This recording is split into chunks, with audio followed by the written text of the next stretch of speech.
Hi everybody, welcome back to the channel. Today I wanted to talk about one of my favorite real estate investment trusts, and that would be STAG Industrial.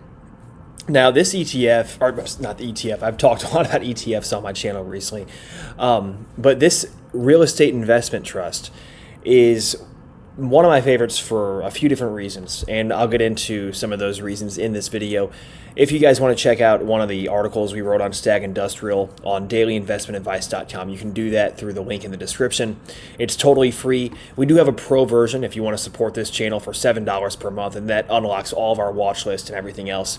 But with that being said, one of the things you'll notice here, first of all, is that STAG Industrial, if we actually look at the chart courtesy of finviz.com, great website for getting charts, interactive charts that are live and updated. You'll see here that STAG has actually been on the decline recently, and so it does present an interesting opportunity. They also just came out with earnings, okay, so we'll get into some of the earnings results, and I wanted to talk about that because it's a major consideration in terms of if you're going to be a long-term investor in this real estate investment trust. And one of the other things I want to get into is the monthly dividends that STAG Industrial pays. We have a nice healthy dividend of 4.2%, and so this real estate investment trust here, for a lot of those reasons, is one of my favorites.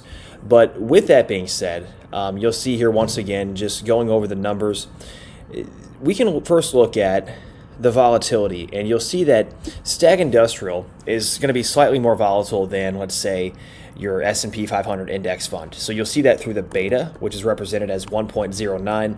I like to talk about volatility because it is a measure of your own risk tolerance, your own investing goals, and what you're seeking to achieve. And so if you're looking at an ETF or a stock or a real estate investment trust, you should always consider your investment goals as it relates to what type of volatility you might be seeking and how much volatility you can handle in your portfolio.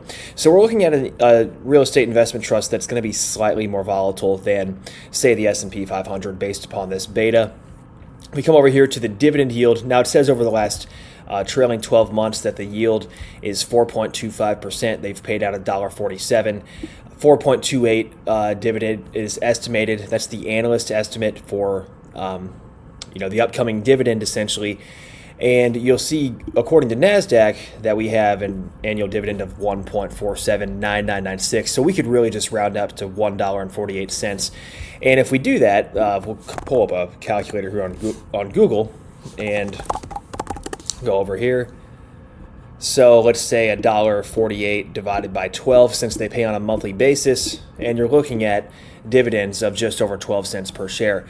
Now, one thing I like about this is if you're an investor who is, say, looking for a consistent source of income every single month, and you're looking for the consistency to the point where you can get that guaranteed income and not have to worry about, and I shouldn't say guaranteed because nothing's guaranteed in the stock market, but if you get that regular income on a monthly basis where it's consistent, you'll see here, going back several years, let's say 2017, they were paying 0.1175.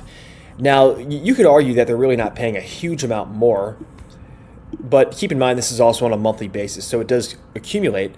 That small increase in the monthly dividend from, say, 0.12 to 0.1233, repeating, is going to add up because you can multiply that by 12, and then you can actually get a feel for how much the dividend's actually gone up. You can take the percentage increase and all that as well, but it's not going to be the largest amount because it's paid out on a monthly basis versus quarterly. So those dividend increases will be smaller, but you will see they've consistently increased their dividend, and they actually used to pay on a quarterly basis.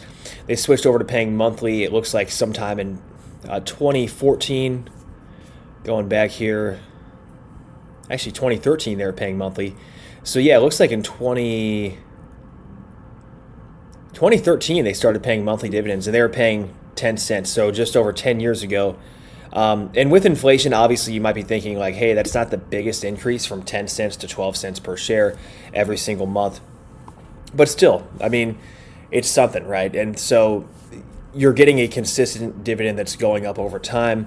And that's also why it's important to diversify, because there could be a time, and I believe this might happen for STAG Industrial based upon their results, which we'll go over here in just a minute, that their dividend will continue to go up over time, and quite substantially. So even though you have a slower growing dividend, let's say over the last 10 years, there's always the possibility that STAG Industrial could increase that dividend substantially, say from 12.5 cents or just over 12 cents a share to 15 cents per share on a monthly basis. And if that were to happen, you would have a lot of happy shareholders. And really, the management can do that at any time. And I think, in my opinion, from the research I've done on this company, the management seems to be taking a more conservative approach in terms of slowly growing the dividend, but not too much to where they can't increase the dividend, right? So you get that nice, consistent growth.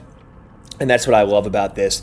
The other part I love about STAG Industrial is that they are positioned in a very good portion of the economy. So you have, let's say, some real estate that's going down in value, like strip malls and stuff. And you have, let's say, commercial real estate is a huge one right now, especially. And so they're really positioned quite well because they're focused on e-commerce, warehouses. Amazon, a company like Amazon is going to be a prime example. And so you have an industry that they're going into that is, especially with AI and robotics, warehouse demand is going to continue to grow. I would expect, especially with companies utilizing not only portions of their operations with workers, but also with, as I just mentioned, artificial intelligence, robots. So the Amazon warehouse that I'll be working at, because I just started there as an operations manager, or I will be starting there in July, and they're kind of showing me the building, and it has, obviously the robots going, and then you have the workers. And so this is an example of growing trend. They're positioned very, very well. And so this is also reflected in the numbers. And one thing I want to point out in terms of those numbers, the occupancy rate. Now, during COVID, STAG Industrial was killing it in terms of their occupancy rate and in terms of how a lot of other REITs were suffering big time with not being able to get paid. But STAG Industrial weathered the economy quite well, because if you think about warehouse operations, it is one of the most essential types of businesses out there. I mean, if Amazon shut down its warehouses during COVID, which obviously it didn't, you would have disaster in terms of, especially during COVID, they saw a huge increase in demand, right? So this is a portion of the economy where their occupancy rate can remain high, and that provides great flexibility and consistency in terms of its cash flows. I guess consistency is the right word to use there. And so they did acquire one building in the first quarter of 2024, almost 700,000 square feet, 50.1 million, and it goes over all the numbers there. Net operating income first quarter is 139.1 million. Our same store cash net operating income 139.1 million for the first quarter of 2024, an increase of 7.1% compared to the first quarter of 2023. Core FFO 59 cents, funds from operations per diluted share for the first quarter of 2024, an increase in 7.3% compared to the first quarter of 2023. Core FFO per diluted share of 55 cents. So I know that was a lot, but basically their numbers are improving is the way you can take it. So 0.20 or 20 cents of net income per basic and diluted common share for the first quarter of 2024 compared to 28 cents of net income per basic and diluted common share for the first quarter of 2023. And then they reported 36.6 million of net income attributable to common stockholders for the first quarter of 2024. And going over those numbers, so we're consistently seeing, it's just one of those things where numbers are obviously going to fluctuate, but a lot of these numbers are pretty good, I would say. And they have 84.2% retention for 4.2 million square feet of leases expiring in the quarter. So a lot of their leases are being retained. We have a lot of great things going on here. But that occupancy rate is one of the main considerations. And that's why I love this company, due to the fact that they have such a high occupancy rate and they were able to survive COVID without any kind of problems really in their business. And when you have a company like that, it makes you kind of think about the future. If they can weather COVID, what else can they weather? I mean, what other problems in the economy could they really weather? And they haven't had a dividend cut, obviously, since even COVID. They had that 12-cent dividend back then, and they've still been increasing those dividends. And I love to see that in a company like STAG Industrial. So, with that being said, I just wanted to kind of give my thoughts on this.